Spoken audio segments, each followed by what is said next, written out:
Yeah, my people, is your boy Frigate TV. I say this night, this evening, I say make I just put mouth for this president-elect Ahmed Tinubu matter. Where the expose where the journalist, investigating journalist David Hundeyin investigates this dual citizenship of Tinubu. Now the thing, I think it is serious. But meanwhile, we never hear from any of the talk person from the president-elect side, FFK them and others, and Festus Kayamo. We never hear from any of them, but we still want to hear their own side. But nevertheless, I go let me hear from the horse's mouth, make you see where him using mouth they analyze them. But one thing is that wetin really be the problem?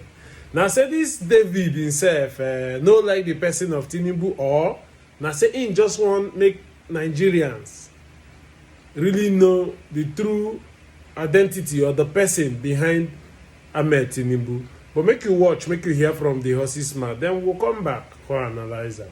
In the past few days, social media has been abuzz with the hashtags, of course, as a result of your leak and the documents that you have purportedly leaked. Now, I think I'll start from the back and then we get to the front. Your account has currently been suspended as a result of this. Tell us, first of all, why you are handling this, how you are handling all of this, and why the investigation into the presidential candidate of the All Progressives Congress, or in this case, the president-elect.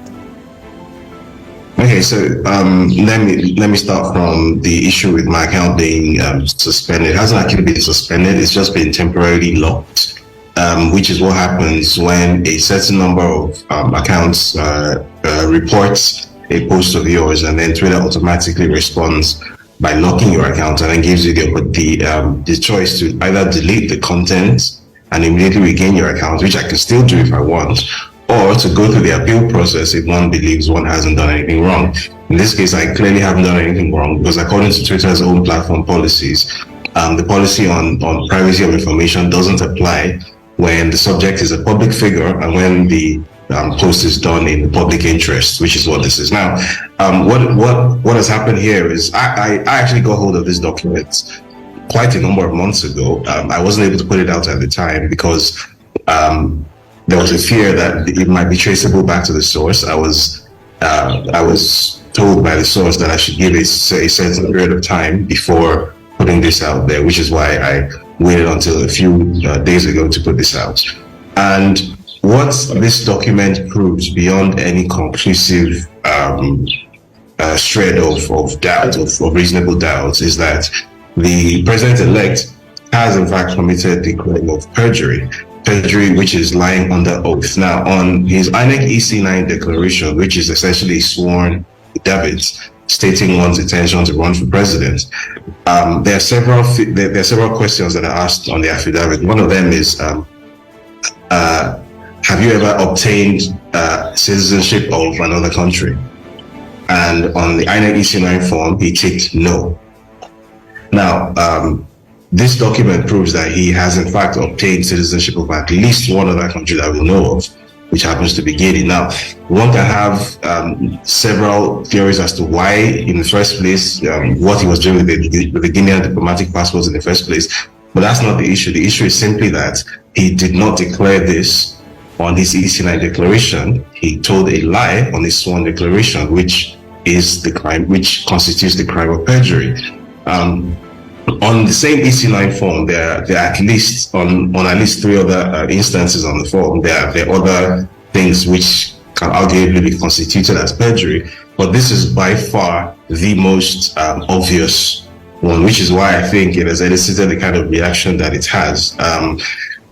If there's something close to well, I won't call it a regret, but the ongoing presidential election petitions, which have been lodged by the two main opposition candidates, Abubakar Atiku and Peter Obi, for whatever reason, haven't made direct mention of this issue. One would hope that maybe they might be able to add this issue in, but because the point is, if one is going to become president of Nigeria, then the process by which one becomes president of the country must be valid. Now, if the INEC EC9 declaration with which one declared one's intention to run for president has fraudulent information on it, has false information on it on sworn statement, then what that simply means is that the person who has filled in that false information under oath is not just unqualified to run for president. Under Nigerian law, perjury is a very serious offense that attracts 14 years in prison.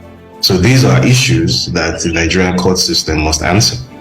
David, what do you expect, would be the response? I know you would definitely not speak for them, but I've seen interviews where, for example, the former governor of Lagos State, was asked, similar question concerning the Guinean citizenship, and he seemingly answered a different question.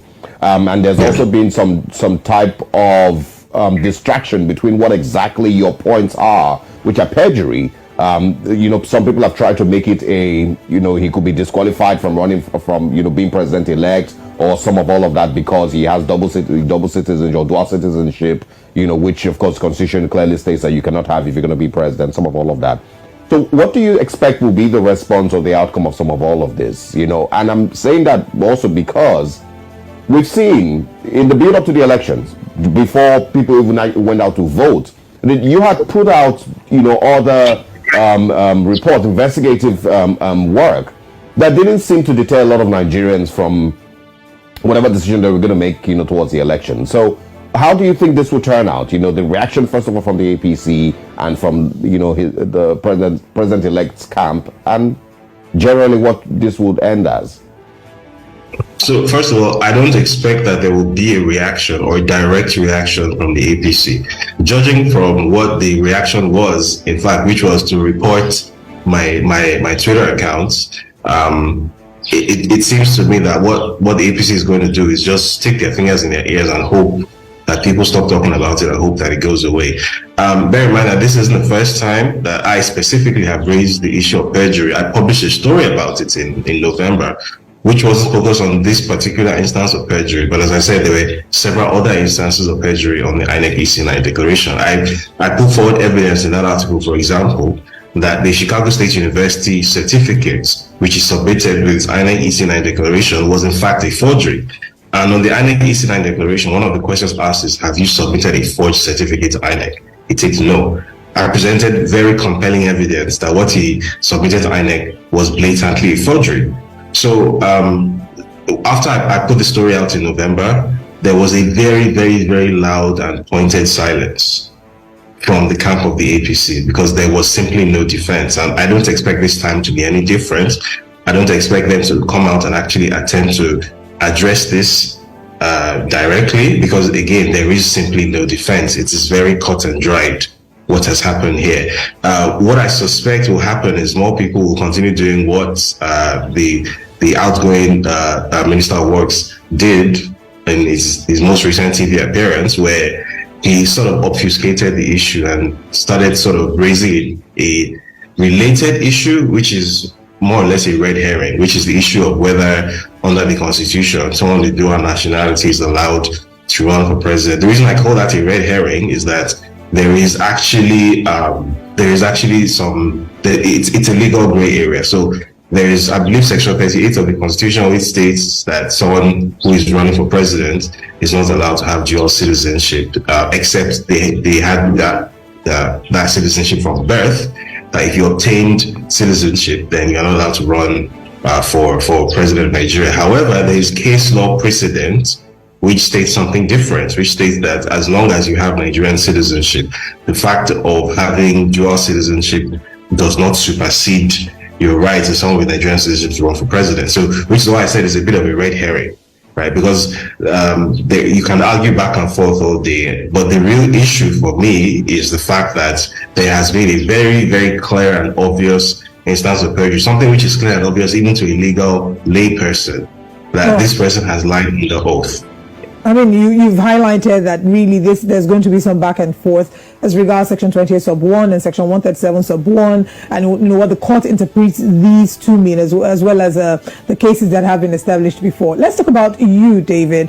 There are some who think that this might have been a case of a personal vendetta that you might have against not just the president-elect, but against the political party of the All Progressives Congress. What are your reactions to that? Well, my reaction is the same as it always is, which is that have I presented evidence or not to back up my claims? Have I said something that is true or not? Have I told the truth or have I told a lie? So far in my 4+ years of independent frontline investigative journalism, there is yet to be a single instance where someone has successfully proven that something I put forward in a story or something, a story that I have broken is false in any way, or has successfully taken me to courts or anything like that. That is yet to happen in just over 4 years of practice. So I think that tells a story on its own. So if anyone believes that this is the product of a personal vendetta or whatever, again, I think of that as a red herring. I think of that as a distraction. When you don't watch this thing, what is your take? What you see about this whole thing? This APC saga, this 2023 election, easy. A lot of things come with them, but it is very good, because at least we Nigerians, we don't the open eye, we don't the understand more, and now politicians go to trade carefully. That's one thing about it. But meanwhile, not be my hand the day now. Now the court go decide. Now people will sabi interpret the law, the judges and the lawyers. Now them go they follow the talk for court now, while we go they follow updates to know waiting some. So meanwhile, don't forget to share and like these videos. Make it for reach everybody. Make people can still they follow up, and make we hear from you at the comment section. Don't forget, now still your boy Frigate TV on Facebook, on TikTok, IG, and on YouTube, and all our social media platforms. Stay tuned. Make we leave you for here.